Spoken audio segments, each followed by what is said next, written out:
கர்த்தரை பகைக்கிறவர்களை இவன் சிநேகித்தான். ஒரு அல்லேலூயா சொல்லுங்க. என் அன்பு தேவ பிள்ளையே, இங்க நான் இன்னைக்கு சபைக்குள்ள கெட்ட பேர் வாங்குறதுக்கு காரணம் என்னன்னா, கர்த்தரை பகைக்கிறவங்களை நானும் பகைப்பேன். எனக்கு கர்த்தரை பகைக்கிறவங்களை பாலிஷ் போட தெரியல. நல்லா புரியணும். நீங்க இங்கே யோசபாத் இஸ்ரவேல் ஜனங்களுக்காக சில வெற்றியை வாங்கி கொடுத்திருக்கலாம். ஆனால் ஸ்தோத்திரம், கர்த்தருடைய கடும் கோபம் இந்த யோசபாத் மேலே வந்தது. காரணம் என்னன்னா, கர்த்தரை பகைத்தவர்களை இவன் சிநேகித்தான். கர்த்தரை பகைத்தவர்களை சிநேகித்தான்.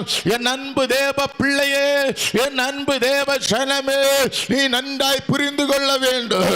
கர்த்தருடைய ஆலோசனைகளுக்கு விரோதமாய், கர்த்தருடைய செய்திக்கு விரோதமாய், கர்த்தருடைய வசனத்துக்கு விரோதமாய் யாராவது பேசுகிறார்களே ஆனால் நீ அவர்களை சிநேகித்து விடாதே.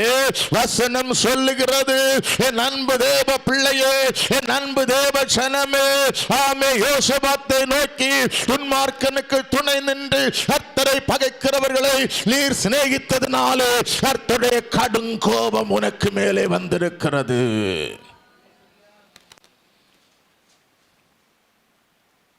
கர்த்தருடைய கடும் கோபத்தை வாங்கி செல்லுவதற்கா நாம் கர்த்தரை ஆராதிக்கிறோம். என் அன்பு தேவ பிள்ளைகள், நீங்கள் புரிந்து கொள்ள வேண்டும். என் அன்பு தேவ பிள்ளைகள், நீங்கள் அறிந்து கொள்ள வேண்டும். ஆனாலும் ஒரு இரக்கத்தை காட்டுகிறார். காரணம் என்னன்னா, ஆண்டவருக்காய் வைராக்கியமாய் நின்றான் என்பதற்காக ஒரு எச்சரிப்பை கொடுக்கிறார். இனிமேல் நீ எனக்கு விரோதமாய் எழும்புகிறவர்களை சிநேகித்து விடாதே என்ற ஒரு எச்சரிப்பை கொடுக்கிறார். என் அன்பு தேவ பிள்ளையே, இந்த பகல் வேளையில் இந்த